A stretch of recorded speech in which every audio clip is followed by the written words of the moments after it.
நாம் தெரிஞ்சிக்க வேண்டிய பதிவில் மிக முக்கியமான பதிவு தான் இந்த பதிவு. ஒவ்வொரு மனுஷனும் ஒழுக்கத்தை எந்த அளவுக்கு கடைப்பிடிக்கிறான், எந்த அளவுக்கு அலட்சியப்படுத்துகிறான், இதை பிரித்து நம்ம பேசியிருக்கோம். இதெல்லாம் ஒழுக்கத்தை மீறின செய்யலாம் நினைக்கிறீங்களோ அதுதான் உங்கள் வாழ்க்கையில் பெரிய போராட்டத்தையும் தோல்வியையும் சந்திக்க வைக்குது. இந்த பதிவில் சொல்லப்பட்ட விஷயத்தை ஆழ் மனசில் நீங்கள் கொண்டு போய் சேர்த்துட்டிங்கன்னா நீங்கள் 100 வருஷம் வாழ்வது உறுதி. அதுவும் நீங்கள் ஆரோக்கியமாக, சந்தோஷமாக, நிம்மதியாக உங்களால் வாழ முடியும். ஸோ ஒழுக்கம் இல்லைன்னா உங்கள் வாழ்க்கையில் எந்த சரித்திரத்தையும் எந்த சாதனையையும் உங்களால் செய்ய முடியாமல் போகும்.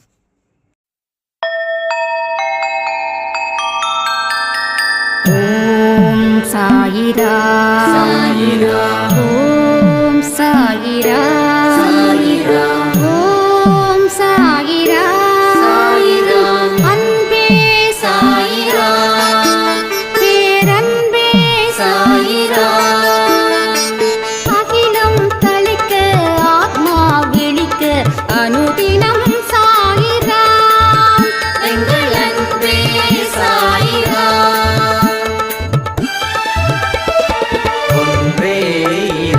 ஒன்றே பூமிக்கென்றும் சாயிரா, சரணம் சாயிரா, நன்றே செய்து வாழ்வோம், நாம் ஒன்றே செய்து வாழ்வோம், அன்பே சாயிரா.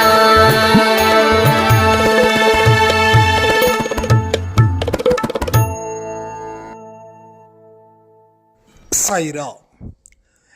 என் உயிரின் உயிரானவர்களே, நேற்று எத்தனை பேர் செஞ்சீங்கன்னு எனக்கு தெரியல. மண்டியிட்டு சாய்ப்பா கிட்ட பிச்சை கேளுங்க அப்படின்னு ஒரு பெரிய மிராக்கல் நேற்றே நடந்துச்சு. நம்ம அன்பே சாயில சாய் அங்கமுத்து அவங்க இருக்காங்க இல்லையா, நாம் கொடுத்த பதிவு நைட் 8 மணிக்கு அவர் ஒரு 4:30 or 5 o'clock இருக்கும். அவங்க என்ன பண்ணாங்கன்னா ஒரு பெட்ஷீட்டை எடுத்து போட்டு தரையில் போட்டு முழங்கால் போட்டு மண்டியிட்டு சாய்ப்பா கிட்ட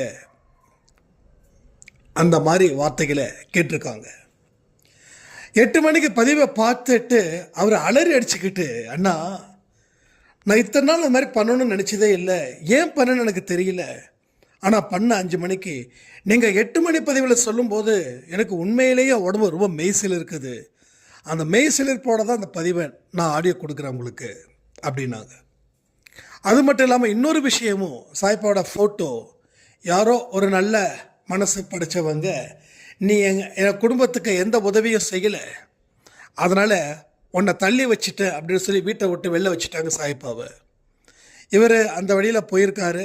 பார்த்த உடனே என்னடா அது சாய்ப்பாவோட ஃபோட்டோ, நம்ம சாயண்ணாவும் இது மாதிரி தானே ஒரு 4-5 சாய்ப்பாவை எடுத்தாங்க, நமக்கு இப்படிப்பட்ட ஒரு வாய்ப்பு வந்திருக்குதுன்னு சொல்லி நான் எடுத்துகிட்டு வந்துட்டேன்னா அப்படி சொல்லி ஃபோட்டோ எடுத்து அனுப்பியிருந்தாங்க. ஸோ நீங்கள் ஒரு விஷயத்தை மட்டும் ரொம்ப தெளிவாக புரிஞ்சுக்கோங்க, அவருடைய கண் அசைவில் தான் நாம் இங்கே இருக்கிறோம். இது உண்மை. வாழ்க்கையில் எப்போ எல்லாம் நீங்கள் துன்பப்படுறீங்களோ அப்போ எல்லாம் இந்த ஒரே ஒரு வார்த்தை, ஒரே ஒரு வரியை மட்டும் நீங்கள் ஞாபகத்தில் வச்சுக்கோங்க. என்ன தெரியுமா, அவருடைய கண்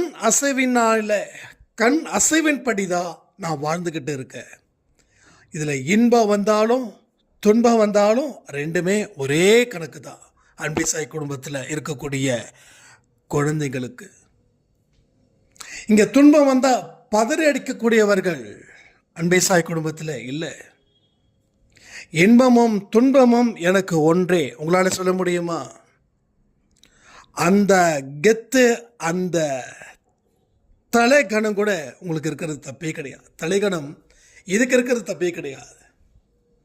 என்ன அடிக்கடி சீண்டுவாங்க சில பேர் கொஞ்சம் வருஷங்களுக்கு முன்னாடி, என்னங்க கடவுள் உங்களுக்கு பெருசாக ஒன்றும் கொடுக்கல, ஏன் எதுக்கு அப்படின்னு. அதாவது நமக்கு தோல்வியை கொடுத்தா பெருசாக ஒன்று கொடுக்கல, வெற்றியை கொடுத்தாதான் அது வெற்றி அப்படின்னு நினைக்கக்கூடிய பக்குவம் இல்லாத மனிதர்கள் தான் இந்த உலகத்தில் இருக்காங்க. நான் ஒன்றே ஒன்று சொன்னேன், எனக்கு வெற்றியில் கூட சந்தோஷம் இல்லை, ஆனால் தோல்வியில் எனக்கு சந்தோஷம் இருக்குது. இந்த மனுஷன் இப்படிப்பட்ட ஒரு தோல்வியை கொடுக்குறாருன்னா அதற்கு பின்னாடி இருக்கக்கூடிய வெற்றி எப்படிப்பட்டதாக இருக்குதுன்றத நான் நினச்சி பார்க்குறேன். அதனால் வெற்றியும் தோல்வியும் எனக்கு ஒன்றே ஒன்று தான் அப்படின்னு திரும்ப கேட்டார். இல்லை, நீங்கள் வந்து போய் சொல்கிறீங்க, இதை நான் ப்ரூஃப் பண்ண வர்றதுக்கு கூட எனக்கு நேரம் கிடையாதுங்க. இது சொன்னது வந்து அன்பே சாயில் இல்லை, அன்பே சாயில் இருந்து வெளியில் வந்தவங்க சொன்ன வார்த்தை. ஏன்னா அவங்க ஏன் வெளியில் வந்தாங்க அப்படின்னா அவங்களுக்கு தேவையானவைகளை கடவுள் செய்யலையா, அதனால் வெளியில் வந்துட்டாங்க. ஸோ அப்படிப்பட்ட அறிவு ஜீவிகள் நிறைய பேர் இருக்காங்க. இவங்க எந்த சாமியையும் நம்ப மாட்டாங்க. இவங்க ஒரு சாமியை நம்புகிறாங்கன்னா இவங்க கேட்டதை அத்தனையும் அவர் கொடுக்கணும். அப்படி இருந்தால் தான் கடவுள் இருக்கிறாரு, இல்லைன்னா இந்த கடவுளுக்கு பவர் இல்லை. அதனால் இந்த கதவை க்ளோஸ் பண்ணிவிட்டு இன்னொரு கடவுளுக்கு நான் ஷிஃப்ட் ஆகிடுவேன் அப்படி. ஸோ பக்குவம் இல்லாத மனிதர்கள், சில பேருக்கு என்ன ஏஜ் ஆனாலும் அந்த பக்குவம் வரல. ஏன்னா இவங்க வாழ்ந்த விதம், இவங்க அனுபவித்த விதம், இவங்க கடவுளை தெரிஞ்சுக்கிட்ட விதம். நம்ம அன்பே சாயில் ஒரு 70+ தாண்டவங்க ஒரு அருமையான ஒரு வார்த்தை சொன்னாங்க. 70 வயசு ஆயிடுச்சு, 6-7 கடவுளை நான் மாற்றிருக்கேன் என் வாழ்நாளில். ஏன் வேற்று மதத்தில் இருக்கிற கடவுள் தான் உண்மையான கடவுள் கூட நான் நம்பினேன். ஆனால் இன்னைக்கு தான் என்னோட சுய அறிவு வேலை செய்யுது. இப்போ நான் தெளிவாக இருக்க, எந்த கடவுளை கும்பிட்டாலும் அது எல்லா கடவுளுக்கும் போய் சேரும். கடவுளையும் புரிஞ்சுக்கிறவன் எந்த கடவுளையும் மாற்றவும் மாட்டான், எல்லா கடவுளையும் ஒரே கடவுளாக நினைப்பான்ப்பா அப்படின்னாங்க. யோசிச்சு பாருங்க, இந்த மாதிரி பக்குவம் நமக்குள்ள இந்த வயசுக்குள்ளே வந்துருச்சுன்னா அந்த அம்மாவோட வயசில் நாம் இருக்கும்போது நாம் எப்பேற்பட்ட ஒரு வாழ்க்கையை வாழுமோ. 70-80 வயசில் மன நிம்மதி இருக்கணும். அப்போ தான் ஆரோக்கியத்தோட இந்த உலகத்தை விட்டு போக முடியும். நோயும் நொடியுமோட இந்த உலகத்தை விட்டு போனோம் அப்படின்னா நீ வாழ்க்கையை வாழவே இல்லைன்னு அர்த்தம். நீ எல்லாம் வாழ்ந்து என்ன புண்ணியம், நீ எல்லாம் என்னத்தை வாழ்க்கையில் வாழ்ந்துட்ட அப்படின்னு. ஸோ இறுதி நாட்கள் எங்கே நாம் விருப்பப்படி தான் இந்த இறுதி நாட்களை நம்ம கழிக்கணும். அப்துல் கலாம் ஐயா அவர்களுடைய இறப்பு எப்படிப்பட்டதோ அந்த மாதிரி இறப்பு தான் எனக்கும் வேணும் அப்படின்னு நான் நினைக்கிறேன். அதுக்கு கடவுள்கிட்ட பிரார்த்தனை பண்ணால் போதுமா? இல்லை, மனசில் நல்ல எண்ணத்தை விதைக்கணும். நல்லா எல்லா விஷயத்தையும் புரிஞ்சிக்கக்கூடிய பக்குவம் வேணும். அடுத்தவன் வீட்டுக்கு ஒரு பிரச்சனை அப்படின்னா எந்த நம்பிக்கையில் நீங்கள் ஆறுதல் சொல்கிறீங்களோ அதே போல் உங்கள் வீட்டிலையும் ஒரு பிரச்சனைன்னா அதே நம்பிக்கையோட நீங்கள் ஆறுதல் சொல்ல முடியுமா? சில பேர் பார்த்தீங்கன்னா தத்துவமாக பேசுவாங்க. அவங்க தான் இந்த உலகத்திலேயே நியாயாதிபதி அப்படின்னு. ஆனால் அவங்களுடைய தனிப்பட்ட வாழ்க்கையை பார்த்தீங்கன்னா நாற்றம் அடிக்கக்கூடிய அளவில் இருக்கும். ஸோ அது மாதிரியும் நிறைய மக்கள் உங்ககிட்ட இருப்பாங்க.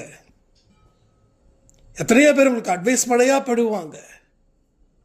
நீங்கள் கேட்கறது தப்பு இல்லை, ஆனால் யார் உங்களுக்கு அட்வைஸ் பண்ணுறாங்களோ அவங்க வாழ்க்கையில் இந்த மாதிரி ஒரு சம்பவம் வந்தால் மூச்சு பேச்சே இருக்காது.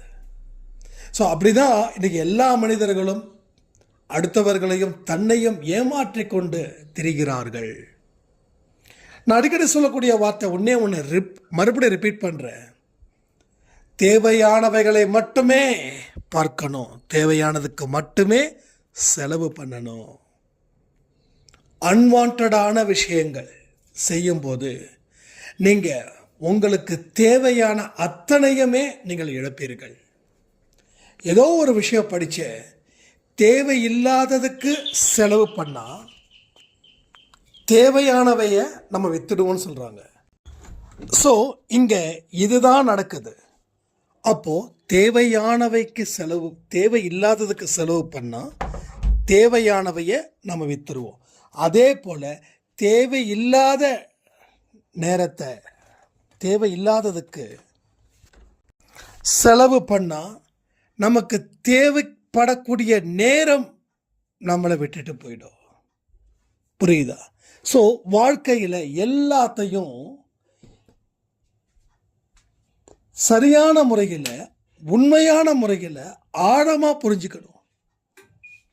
சரியான முறையிலே புரிஞ்சுக்கணும், அது உண்மையான முறையிலே இருக்கணும், அதை ஆழமாகவும் புரிஞ்சுக்கணும். ஆழமாக நீங்கள் புரிஞ்சுக்கிட்டா தான் நீங்கள் செயல்பட முடியும். இங்கே ஒரு சாராம் சொன்னாங்க, நீங்கள் சொல்கிறத செய்யணும்னு விருப்பம், ஆனால் என்னால் முடியலன்னா ஒரே விஷயந்தான், அதை உண்மையாக புரிஞ்சிக்கல, சரியான முறையில் புரிஞ்சிக்கல, எல்லாத்தையும் தாண்டி அதை ஆழமாக புரிஞ்சிக்கல. இந்த 3 விஷயத்தையும் நீங்கள் இந்த விகிதத்தில் நீங்கள் புரிஞ்சுக்கிட்டீங்கன்னா நம்ம கொடுக்குற ஆடியோவை வச்சுக்கிட்டு உங்களால் எந்த இடத்துலையும் அதை பயன்படுத்தாமல் இருக்கவே முடியாது. அதே போல தான் இன்றைக்கி ஒரு சார் சொன்னாங்க, அண்ணா டிசிப்ளினில் ஃபஸ்ட்டு நான் இருப்பேன் அப்படின்னு. எவ்வளோ பெருமையாக இருக்குது தெரியுமா? எவ்வளோ பெருமை! உண்மையிலே சொல்கிறேனே, சாயப்பாவோட இடத்துல இருந்தா நான் என்ன சொல்லுவிட சொல்கிறேன், உண்மையிலே சொல்கிறேன், மனசார சொல்கிறேன். டிசிப்ளினாக இருக்கணும்னு அந்த வெறி வந்துருச்சு இல்லை, கடவுள் உங்களுக்கு எல்லா வரத்தையும் கொடுக்கட்டும், எல்லா நலத்தையும் கொடுக்கட்டும். கண்டிப்பாக கொடுப்பார். அவர் எதிர்பார்க்கறது ஒன்றே ஒன்று தான், நீ பூஜை முறைகளை செய்யாம போ, நீ சச்சரிதம் படிக்காம போ, ஆரத்தி எடுக்காம போ, என்னை மதிக்காம போ, என் கோயிலுக்கு வராம போ. ஆனால் நீ என்னைக்குமே ஒழுக்கத்தை மீறவே கூடாது. ஒழுக்கம்தான் உன் வாழ்க்கையோட மூச்சு.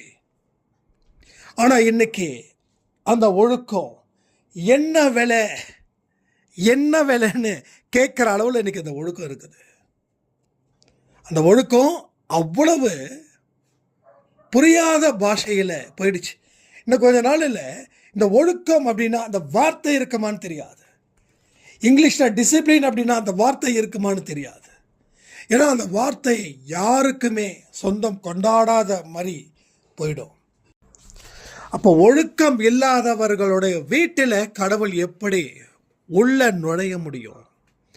நீங்கள் சாயப்பா சிலை வாங்கிட்டீங்க அப்படின்னா அவர் இருக்கிறார்னு அர்த்தமா? இல்லை. ஒழுக்கம் முழுவதும் இல்லை அப்படின்னா இல்லவே இல்லை. ஒரு அறவாசி இருக்குதுன்னா ஓகே, ஏதோ அப்பப்போ வராரு, அப்பப்போ போகிறாரு. ஆனால் சுத்தமாக ஒழுக்கத்தோடு நீங்கள் வாழ்ந்துட்டீங்கன்னாவே 100% அந்த மனுஷன் உங்களை விட்டு வெளியேற மாட்டார். புரிஞ்சுக்கோங்க. எந்த அளவில் ஒழுக்கத்தை வச்சிருக்கீங்களோ அந்த அளவுக்கு தான் அவர் உங்க கூட இருக்கார். அதனால தான் அடிக்கடி நான் கடவுள்கிட்ட உங்களை மன்னிப்பை கேட்க சொல்கிறேன்.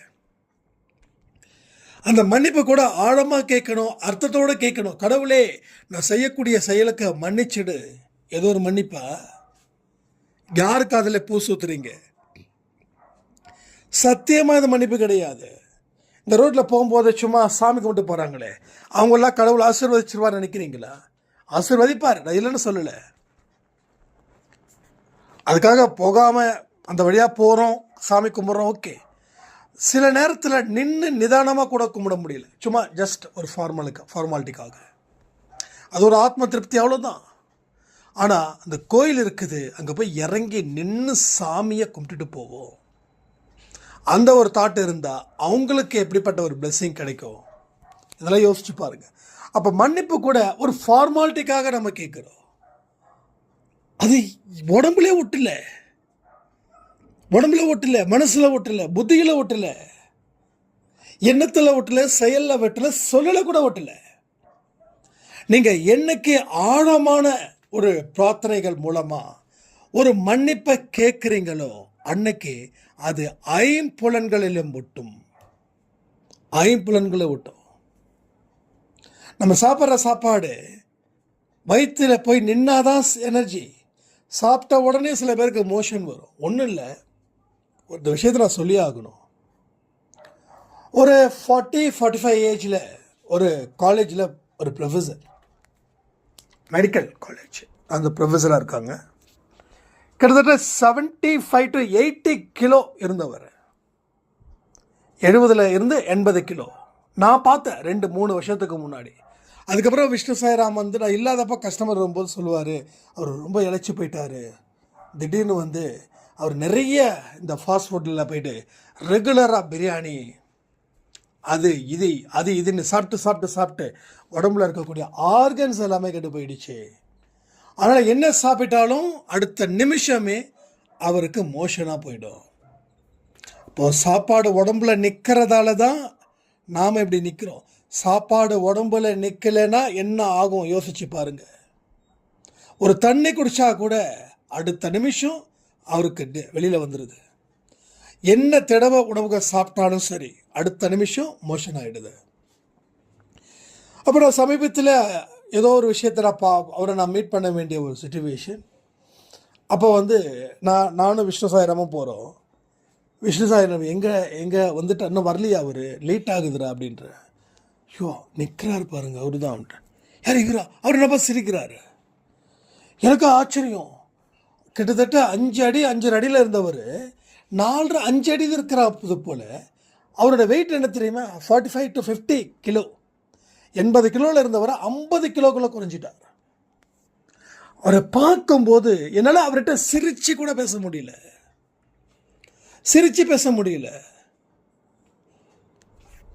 அவ்வளவு மனசில் என்னமோ ஒரு ஆதங்கம். எப்படி இருந்தால் ஒரு மனுஷன் எப்படி ஆயிட்டாரு? தலையில் முடியல, உடம்பு பார்த்தீங்கன்னா ஒரு குச்சி மாதிரி, ஒரு சுண்டு விரல் சைஸில் இருக்கார். கட்டை விரல் சைஸில் இருந்தவர் சுண்டு விரல் சைஸில் இருக்கார். சுண்டு விரலுக்கு இன்னும் கம்மி. என்னால் பேச முடியல. சார் நல்லா இருக்கீங்களா? நல்லா இருக்குங்களா? அவர் ஹாப்பியாக தான் இருக்கார். ஏன்னா அவர் சொல்கிறாரு, இதெல்லாம் தாண்டி நான் வந்துட்டேங்க, இப்போ பரவாயில்லைங்கன்றாரு. இப்போ பரவாயில்லைன்றதுக்கே எப்படின்னா, அப்போ அதுக்கு முன்னாடி எப்படி இருந்திருப்பார்? இது எதுக்கு சொல்கிறேன்னா, அவர் சாப்பாட்டில் ஒரு டிசிப்ளினை ஃபாலோ பண்ணியிருந்தா இந்த நிலைமை வந்திருக்குமா சொல்லுங்கள். ஹோட்டலுக்கு ஏன் போனார்? வீட்டில் பெற்றவங்க இருக்காங்க, அங்கே மேரேஜ் ஆகலை, சாப்பிடலாம்ல. அப்போது ருசி தான் உனக்கு பெருசுன்னா வாழ்க்கையை ரசிக்க முடியாமல் போயிடும். அதான் சார், என்ன சார், ஏன் சார், அதாங்க இப்போ தாங்க தெரியுது, தயவு செய்து ஹோட்டலில் சாப்பிடாதீங்கன்னு. என்னை தாண்டி விஷ்ணு சாய்ராமுக்கு தான் நிறைய அட்வைஸ் பண்ணாங்க. ஏன்னா விஷ்ணு வந்து கொஞ்சம் ஃபேட்டாக தான் இருக்கார். சாதாரண சார், அப்பா தம்பி பார்த்துக்கோ. நம்மளாம் ஒரு டாக்டர் சொன்னாங்க, ஒரு பரோட்டா சாப்பிட்டா 45 நாட்கள் அந்த பரோட்டா சம்மந்தப்பட்ட விஷயங்கள் உங்கள் உடம்புல இருக்குமா. இப்போ ஒரு பரோட்டா சாப்பிட்றதுக்கு 45 நாள் ஆகுது, அதில் இருந்து வெளியில் வர. அப்போ தினமும் சாப்பிட்றோமே, என்னப்பா ஆகும்? கடைசியில் நீ சாப்பிட முடியாமல் போயிடுவேன், இதான் ஆகும். அப்போது நீ சாப்பாட்டில் டிசிப்ளினை வச்சுருந்தன்னா நீ ஹாஸ்பிட்டல் போக வேண்டிய வேலை இருக்காது. சரி, க்யூர் பண்ணக்கூடிய நோயாக இருந்தால் பரவாயில்ல. சரி, நம்ம சாருக்கு வந்த மாதிரி, அந்த ப்ரொஃபஸருக்கு வந்த மாதிரி க்யூர் பண்ணாத நோயாக இருந்தால் என்ன பண்ணியிருப்பீங்க? என்ன பண்ண முடியும்? கிட்டத்தட்ட 7-8 லட்சம் ரூபாய் செலவு பண்ணியிருக்காங்க. அதுக்கப்புறம் அந்த லிக்விடாக சம்மந்தப்பட்டது தான் அவர் எடுத்து கொஞ்சம் சரி பண்ணிகிட்ருக்கார். இப்போது 12-13 லட்சம் ரூபாய் செலவு. ஏதோ சிறுகுடலில் ஏதோ சம்திங் இந்த ஆர்கன்ஸ் இஷ்யூ இருக்கிறதால. ஸோ அதனால தான் சொல்கிறேன், டிசிப்ளின். அதாவது இங்கே ஒவ்வொருத்தவங்களுக்கும் ஒவ்வொரு டிசிப்ளின் வச்சுக்கிறாங்க. இதுதான் தப்பு, இதெல்லாம் ஈஸி, சாப்பிட்றதால என்ன பெரிய ஒழுக்கம் இல்லாத விஷயம் நடந்துட போகுது, திருடக்கூடாது, பொண்ணுங்க கிட்ட தப்பு பண்ணக்கூடாது, இதுதானப்பா டிசிப்ளின் கேட்கலாம். அதுவும் டிசிப்ளின் தான், இதுவும் டிசிப்ளின் தான். ஒன்றை நீயே பார்த்துக்காதப்போ இங்கே உனக்கு என்ன பிரச்சனை? ஒன்றும் இல்லை. ஒரு பெரிய ஆக்டரு, அவர் இறந்துட்டார், நல்ல மனுஷன், ஏழைங்களுக்கு நிறைய பண்ணுவார். அப்போ என்கிட்ட எல்லாரும் தனிப்பட்ட முறையில் கேட்டாங்க, எப்படிங்க நல்ல மனுஷன், நிறைய பேருக்கு உதவிகள் செஞ்சுருக்காரு, அவர் எல்லாருக்கும் சாப்பாடு போட்டிருக்காரு, நிறைய பேரை படிக்க வச்சுருக்காரு, நிறைய துணிமணிகளை படிப்பு எல்லாத்தையும் பண்ணியிருக்காரு, ஆனால் அவருக்கு போய் இந்த மாதிரி சாவு வரலாமா? அப்படின்னு. நான் திருப்பி கேட்டேன், சரி அவர் பிறருக்கு உதவி பண்ணார், அவர் தன்னுடைய வாழ்க்கையில் ஒழுக்கத்தை ஃபாலோ பண்ணாரா? குடியில் தானே மிதந்தார், குடியில் தானே இருந்தார். மற்றவங்களுக்கு உதவி செய்யட்டும், அது நல்லது. ஆனால் தனக்கு உதவி செஞ்சுக்க முடியலையே. அப்போ அவரும் அங்கே ஒழுக்கத்தை மீறினார். அவர் அந்த ஒழுக்கத்தை மீறாமல் இருந்திருந்தா இன்னைக்கு அவர் தான் சிஎம். தெரியுமா உங்களுக்கு? அப்போ உன்னை பார்த்துக்கிறதுலையும் நீ தவற விட்டா நீயும் உனக்கு துரோகி தான். உனக்கு துரோகி நீ தான், வேற எவனும் இல்லை. உன்னையே பார்த்துக்க முடியலன்னா வேற யாரை பார்த்துக்க முடியும்? ஸோ வாழ்க்கையில் எல்லாத்துக்குமே discipline is very much important. நான் கூட புதுசாக ஒரு அரசியல் ஆரம்பிக்க ஒருத்தர் வந்தார், ஓகே நல்ல யூத்தாக சூப்பராக செமையாக பண்ணுறாருன்னு பார்த்தா அவரும் ஒழுக்கத்தை மீறி சில விஷயத்தை செய்யும்போது என்னடா இது, ஒரு பெரிய ரோல் மாடலாக இருக்கக்கூடியவங்களே இப்படி இருந்தா அப்படின்னு எனக்கு கொஞ்சம் கடுப்பாக தான் இருக்குது. ஸோ ஒழுக்கம் அடிப்படை உரிமை, அடிப்படை உரிமை. அந்த ஒழுக்கத்தை நீங்கள் ஃபாலோ பண்ணாதான் இங்கே எல்லாத்துலேயும் நல்ல விஷயங்கள் நடக்கும். நீங்கள் எவ்வளோ பெரிய ஆளாக கூட இருங்க, ஆனால் ஒழுக்கம் இல்லைன்னா ஒரு விலை உயர்ந்த காரு, ஆடி காரோ இல்லை அம்பாசிடர் காரோ, அந்த கார் எத்தனை லட்சம் போட்டாலும் ஒரு 100 ரூபாய்க்கு பெட்ரோல் அடித்தா தான் அந்த கார் ஓடும். அது போல தான் நீ எப்பேற்பட்ட ஆளாக கூட இரு, எவ்வளோ பெரிய சாதனையாளராக கூட இரு, ஆனால் ஒழுக்கம் இல்லாத ஒரு வாழ்க்கையை நீ வாழ ஆரம்பிச்சிட்டனா அது பிற்காலத்தில் தேஞ்சு போன செருப்பு மாதிரி போயிடும். சரியா? ஏன்னா ஸ்பிரிச்சுவலில் இருக்கிறவங்க முதல் விஷயமே அந்த ஒழுக்கம். ஸோ தினமும் நீங்கள் மண்டிப்போடு மன்னிப்பு கேளுங்க, தப்பே கிடையாது. ஏன்னா நீங்கள் கேட்க கேட்க கேட்க தான் உங்களுடைய அவேர்னஸ், விழிப்புணர்வு இன்னும் ஸ்ட்ராங் ஆகுது. நிறைய விஷயத்தை நம்ம மறந்துடுறோம். இதை கேட்டு அந்த பக்கம் போனவொடனே ஒழுக்கத்தை மீறக்கூடிய விஷயத்தை நம்ம செய்கிறோம். அது நமக்கு புரியவே இல்லை. ஏன்னா நீங்கள் ஆழமாக எந்த ஒரு விஷயத்தையும் செய்யாமல் இருக்கும்போது, எப்படி ஒரு சாப்பாடு கூட பார்த்தீங்கன்னா லபக்கு லபக்கு லபக்குன்னு சாப்பிட்டீங்கன்னா உடம்புல ஒட்டாது. அந்த சாப்பாடை மென்று சாப்பிடும்போது ஒன்றே ஒன்று தான், நல்ல ஃபேட்டு. என்ன பண்ணுறதே தெரியலண்ணா, நான் அப்படி தான் என்ன பண்ணுறது, நான் தான் சொன்னேன். எத்தனை இட்லி சாப்பிட்றீங்க? ஒரு 8-10 இட்லி சாப்பிட்றேன். 4 இட்லி சாப்பிட முடியுமா? நான் பசிக்கும்ண்ணா. நான் சொல்கிற மாதிரி செய்யுங்க. 4 இட்லியை மெதுவாக கொஞ்சம் கொஞ்சமாக நல்ல மென்று, அந்த நேரத்தில் ஃபோன் பார்க்காம, யாரை பற்றியும் யோசிக்காமல், சாப்பாடில் மட்டும் அந்த சிந்தனை இருக்கட்டும். ஜஸ்ட் 4 இட்லி அதை சாப்பிடுங்க. அதே போல் மத்தியானம் 1 கப் ரைஸ். நான் 1 கப்பா அப்படி, ஆனால் அவர் 10 கப்பு சாப்பிடுவாரா. நல்ல சாம்பார், நல்ல ரசம், நல்ல தயிர் இதெல்லாம் போட்டு நல்லா சாப்பிட்டு நல்ல ஒரு தூக்கத்தை போடுவாராம். நான் சொன்னேன் அதே போல் 1 கப்பு அவ்வளோதான், அதை தாண்டி இல்லை. அதையும் பொறுமையாக மெதுவாக நின்று பொறுமையாக சாப்பிடுங்க. அதே போல் இரவும் சொன்ன உடனே ஒரு பசி அடங்கிடுமா? அடங்கலை. உடனே எனக்கு ஃபோன் பண்ணிக்கிறார், என்னண்ணா முடியலண்ணா, பசிக்குதுண்ணா, சந்தோஷம்ண்ணா. கிட்டத்தட்ட கெஞ்சுற அளவில். நான் ஒன்றுன்னு சொன்னேன், 1 வாரம் மட்டும் நீங்கள் ட்ரை பண்ணுங்கள், ஜஸ்ட் 1 வீக்கு. எப்போல்லாம் பசிக்குதோ அப்போல்லாம் தண்ணியை குடிச்சிக்கோங்க. ஆனால் biscuit no no no no கிடையாது. பிஸ்கட் 10 பாக்கெட்டு போயிடும், அதனால் தண்ணி மட்டும் குடிங்க அப்படின்னு. 1 வாரம் ரொம்ப ஸ்ட்ரகிள். இப்போ அவர் எத்தனை கிலோ குறைஞ்சிருக்கார் தெரியுமா? வாக்கிங் போகிறதில்ல, ஒர்க் அவுட் பண்ணுறதில்ல. அவர் இருந்த கிலோ 96 97, கிட்டத்தட்ட 2 கிலோ 3 கிலோக்கு 100. ஆனால் இப்போ அவர் இருக்கிறதே 80 கேஜி, கிட்டத்தட்ட 2 மாதம் 3 மாதம். அது இன்றைக்கி தான் சொன்னார். ஆனால் 80 81. நான் இப்போ 77 இருக்கேன். நான் எனக்கு ஒரு 3 கிலோ குறைச்சா போதும், ஆவரேஜ் என்னோட ஹைட்டுக்கு தகுந்த மாதிரி வந்துடுவேன் நான். அப்போது சாப்பாட்டில் கூட டிசிப்ளினாக இருக்கணும். சும்மா கண்டதை பார்த்துக்கிட்டு, கண்டபடி பேசிக்கிட்டு, அரட்டை அடிச்சுக்கிட்டு, கேலியும் கிண்டலும் பண்ணிக்கிட்டு சாப்பிட்டா அங்கேயும் ஒழுக்கத்தை மீறுற. அதனால தான் நீ ரொம்ப ஃபேட் ஆகுற. ஸோ எதை கவனத்தோடு செய்கிறோமோ அது ஒழுக்கம், எது கவனம் இல்லாமல் செய்கிறோமோ அது ஒழுக்கம் இல்லாத தனம். நீங்கள் ஒழுக்கமில்லாத தனத்தில் தான் நீங்கள் ஊர்ந்துக்கிட்டு இருக்கீங்க. நீங்களும் சரி, நானும் சரி. இனிமேலாவது நம்ம கவனத்தை முழுவதும் நம்மளுடைய செயலில் வைத்து ஒரு ஒழுக்கமானவர்களாக வாழ்ந்து சாய்ப்பாக்கிட்ட நாம் அவரை பெருமைப்படுத்துவது போல நம்ம நடக்கணும்னு சொல்லி இந்த பதிவை நான் முடிக்கிறேன். ஜெய் சாய்ராம்.